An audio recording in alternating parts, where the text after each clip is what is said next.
In the Brahma-Vaivarta Purana, it is said that one who observes fasting on Ekadashi day is freed from all kinds of reactions to sinful activities and advances in pious life.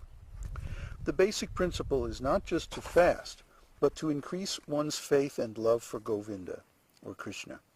The real reason for observing fasting on Ekadashi is to minimize the demands of the body and to engage our time in the service of the Lord by chanting or performing similar service. The best thing to do on fasting days is to remember the pastimes of Govinda and to hear his holy name constantly.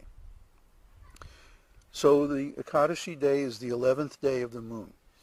The 11th day counted from the full moon and the new moon. So we mark those on the calendar on our site. And we encourage everybody to fast from grains and beans. You can eat vegetables, fruits, milk products, seeds, like sesame or quinoa. You can eat all kinds of delicious things on Ekadashi, but don't eat grains and beans. Of course, the best thing is if you can fast completely and just chant all day. But again, if that's too much, just do what you can do. There's also a calendar called Vaishnava Reminder, because sometimes the calculations for Ekadashi are different days on different parts of the world. So if you really want to find out the best time to fast, get the Vaishnava Reminder. Offering respect to the banyan trees. In the Skanda Purana, it is directed that a devotee should offer water to the tulsi plant and the amalaka trees. Amalaka is the banyan tree. He should offer respect to the cows and to the brahmanas, and should serve the Vaishnavas by offering them respectful obeisances and meditating upon them. All of these processes will help the devotees to diminish the reactions to his past sinful activities.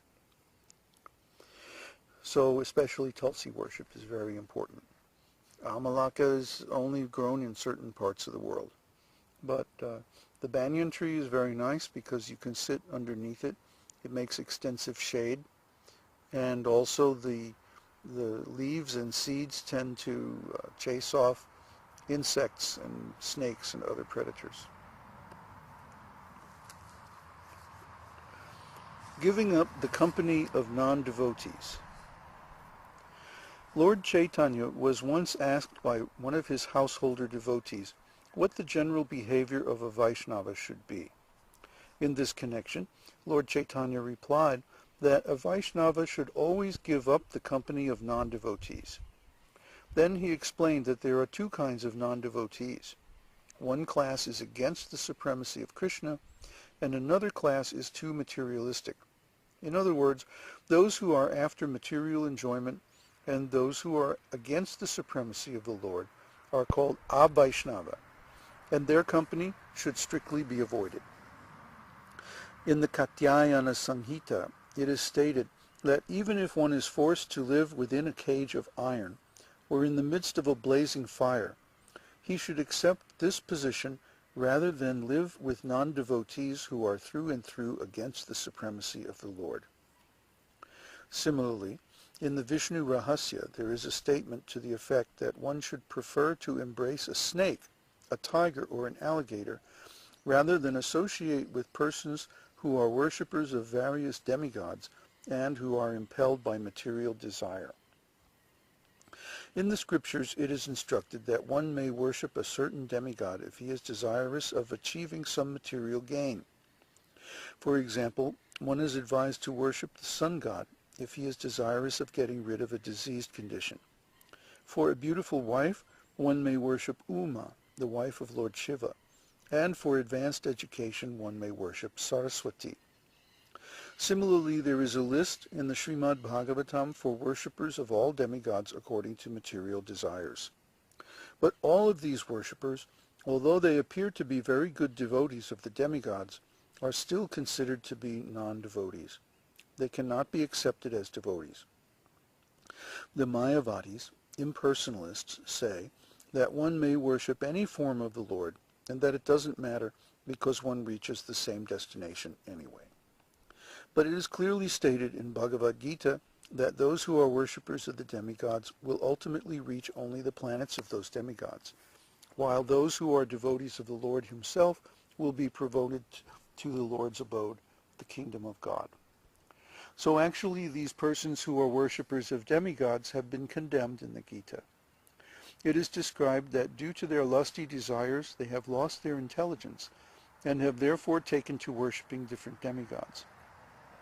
So in the Vishnu Rahasya, these demigod worshippers are forcefully condemned by the statement that it is better to live with the most dangerous animals than to associate with these persons. Now we see that many devotees, on the plea of maintaining themselves to earn money, they accept the association of all kinds of rascals. And they may even perform some non-devotional material activities on the plea of earning money. This is not very good, because actually we see that by engaging in pure devotional service, Krishna will send the money. Krishna will send a place to live. Krishna will send all kinds of facilities. Krishna is not a poor man. Krishna is the owner of everything. So that means we're simply an illusion by adopting some other process of maintaining our existence besides preaching Krishna consciousness. And this illusion should be overcome as quickly as possible. Okay, we may have certain goals, such as joining our community in Chile or something like that. So if you're already in a position where you're engaged in some material service, that's all right. But as soon as possible, one should renounce that position and take some position which is strictly dependent on Krishna. This is very important. I can't overstress how important this is, because by associating with materialistic persons, one gradually becomes like them, picks up so many bad qualities from them. I know I used to be engaged in business myself, and until I got past this phase of my existence, I couldn't make really profound advancement in devotional service. I was basically stuck in one position for many years, or one stage of devotional service for many years, until I renounced that connection with the business and the material life. So please take this instruction very seriously and do whatever is necessary to purify your existence as quickly as possible. Next is not accepting unfit disciples, constructing many temples, or reading many books. Another stricture is that a person may have many disciples, but he should not act in such a way that he will be obliged to any of them for some particular action or some favor. And one should also not be very enthusiastic about constructing new temples, nor should one be enthusiastic about reading various types of books, save and except the ones which lead to the advancement of devotional service. Practically, if one very carefully reads Bhagavad-gītā, Śrīmad-Bhāgavatam, teachings of Lord Chaitanya, and this nectar of devotion, that will give him sufficient knowledge to understand the science of Krishna consciousness. One need not take the trouble of reading other books.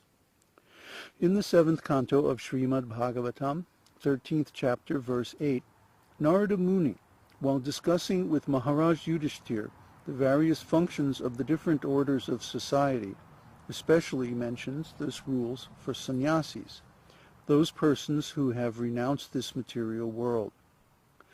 One who has accepted the sannyas order of life is forbidden to accept as a disciple anyone who is not fit. A sannyasi should first of all examine whether a prospective student is sincerely seeking Krishna consciousness. If he is not, he should not be accepted. However, Lord Chaitanya's causeless mercy is such that he advised all bona fide spiritual masters to speak about Krishna consciousness everywhere. Therefore, in the line of Lord Chaitanya, even the sannyasis can speak about Krishna consciousness everywhere. And if someone is seriously inclined to become a disciple, the sannyasi always accepts him. The one point is that without increasing the number of disciples, there is no propagation of the cult of Krishna consciousness. Therefore, sometimes even at a risk, a sannyasi in the line of Chaitanya Mahaprabhu may accept even a person who is not thoroughly fit to become a disciple. Later on, by the mercy of such a bona fide spiritual master, the disciple is gradually elevated. However, if one increases the number of disciples simply for some prestige or false honor, he will surely fall down in the matter of executing Krishna consciousness. Now, this is a big problem, because on the one hand we want to increase the number of devotees, but on the other hand, if we accept people who aren't qualified, then we'll pollute the association of devotees with people's materialistic ideas.